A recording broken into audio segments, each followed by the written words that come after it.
Assalamualaikum warahmatullahi wabarakatuh. Perkenalkan, nama saya Vita Sari Aryani dengan NIM 4301422048 dari Rambal Pendidikan Kimia 6C. Pernahkah kalian mendengar atau mencoba makanan pakasam?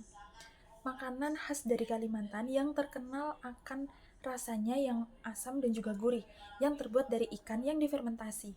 Nah, uniknya, walaupun fermentasi ini tidak menggunakan bahan pengawet modern, akan tetapi pakasam ini bertahan lama, akan tetapi nilai gizinya tetap tinggi. Saya akan mengajak kalian untuk mengupas tuntas rahasia ilmiah di balik pembuatan pakasam ini dengan pendekatan etnosains. Jadi, dalam pembuatan pakasam ini, masyarakat lebih memilih menggunakan garam krosok atau garam kasar dibandingkan dengan garam dapur biasa. Katanya, jika menggunakan garam dapur biasa, dia akan membuat makanan ini menjadi pahit.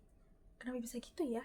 Walaupun ini fermentasi alami, tapi jika tidak higienis, nanti akan muncul senyawa-senyawa yang berbahaya. Nah, maka dari itu, kita sebagai calon ahli kimia pangan, kita harus tahu apa sih yang sebenarnya terjadi dalam fermentasi, kemudian apa fungsi garam yang digunakan, dan juga bagaimana sih caranya biar pakasam ini tetap menghasilkan rasa yang enak dan juga aman dikonsumsi. Pertama, garam yang digunakan dalam fermentasi ini nggak cuma digunakan untuk asin-asinan saja, akan tetapi garam ini digunakan sebagai bahan pengawet alami. Garam akan menarik air dari daging ikan yang disebut dengan proses osmosis, sehingga akan menghambat bakteri pembusuk itu untuk mengembang. Garam krosok atau garam kasar, dia mengandung kalsium dan juga magnesium yang membantu menciptakan kondisi ideal buat bakteri fermentasi yang baik. Sedangkan garam dapur biasa itu mengandung NaCl murni, di mana dia akan merusak bakteri baik dalam fermentasi dan juga menghasilkan rasa pahit untuk makanan tersebut. Lalu, selama fermentasi, protein ikan akan diurai oleh mikroorganisme menjadi asam amino. Lemak juga bisa diurai menjadi asam lemak yang membantu menghasilkan aroma yang khas. Fermentasi akan menurunkan pH dan membuat lingkungan menjadi asam, sehingga membuat bakteri jahat jadi gak betah. Tapi kalau nggak bersih, nanti akan muncul bakteri-bakteri berbahaya seperti histamin, atau bahkan mikroba berbahaya seperti Clostridium botulinum. Berbahaya bukan? Bagaimana solusi agar membuat pakasam ini tetap aman dan sehat? Kita harus memastikan bahwa takaran garam yang kita gunakan itu optimal. Misalnya 15% dari berat ikannya. Kemudian, menggunakan wadah yang bersih dan menghindari wadah logam yang bisa bereaksi. Selanjutnya, kalau bisa menggunakan tambahan starter bakteri baik, misalnya seperti Lactobacillus, agar fermentasinya lebih stabil.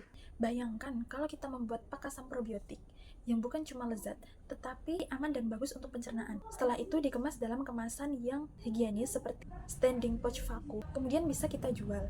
Nah, hal ini membutuhkan partisipasi dari masyarakat sekitar, kemudian dari ahli kimia, dan juga kita sebagai generasi muda yang menjembatani antara ilmu tradisional dan juga teknologi. Pakasam bukan hanya makanan, tetapi pakasam juga sebagai bentuk warisan dari budaya kita yang menyimpan banyak ilmu. Dengan memahami proses ilmiahnya, kita bisa melestarikan budaya sekaligus juga meningkatkan mutu dan keamanan pangan. Fermentasi pakasam merupakan fermentasi secara biologis yang memanfaatkan mikroorganisme seperti bakteri asam laktat. Dalam proses ini memanfaatkan protein ikan yang dipecah menjadi peptida dan juga asam amino yang menambahkan cita rasa yang umami. Kemudian ada juga karbohidrat dari nasi ataupun beras yang difermentasi oleh bakteri asam laktat menjadi asam laktat, sehingga pH-nya menurun.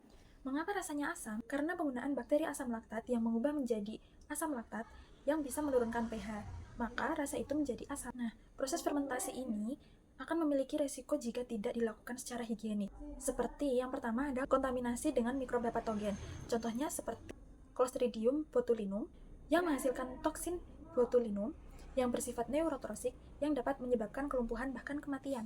Selanjutnya ada E. coli dan juga Salmonella yang bisa menyebabkan keracunan makanan dan juga diare. Selain itu juga menyebabkan pembentukan amino biogenik seperti histamin, kadaverin dan juga putresin yang terbentuk dari dekarboksilasi asam amino dari bakteri pembusuk yang dapat menyebabkan keracunan histamin seperti katal, mual, pusing, dan lain sebagainya. Pendapat saya terhadap pernyataan narasumber di mana penggunaan garam krosok dalam pembuatan pakasam ini lebih baik dibandingkan dengan garam dapur biasa.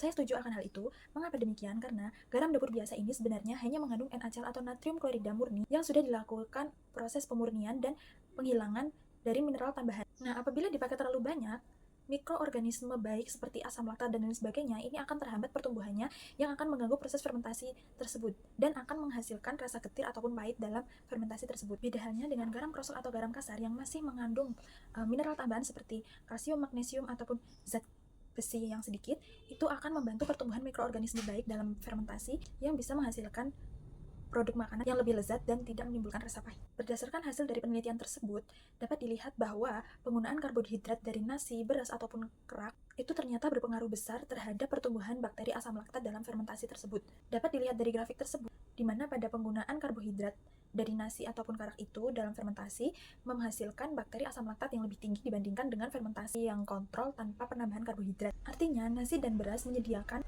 sumber energi yang paling mudah untuk bakteri fermentasi, di mana karbohidrat ini memiliki kandungan glukosa yang lebih cepat menghasilkan atau memproduksi asam laktat yang dapat menurunkan pH dan menghambat mikroorganisme pembusuk. Maka dari itu, solusi yang paling efektif dalam fermentasi pakasan ini yaitu dengan menambahkan karbohidrat dalam proses fermentasi yang akan membantu pertumbuhan bakteri asam laktat secara lebih baik dengan menambahkan nasi atau karak sekitar 10-15% dari beratnya ikan. Penambahan nasi ini tidak hanya membantu pertumbuhan bakteri asam laktat tapi juga membantu untuk menurunkan pH dari fermentasi tersebut. Kemudian, penggunaan karbohidrat ini atau nasi dan karak ini juga dapat mencegah kerusakan bahan pangan dan juga bisa mengurangi limbah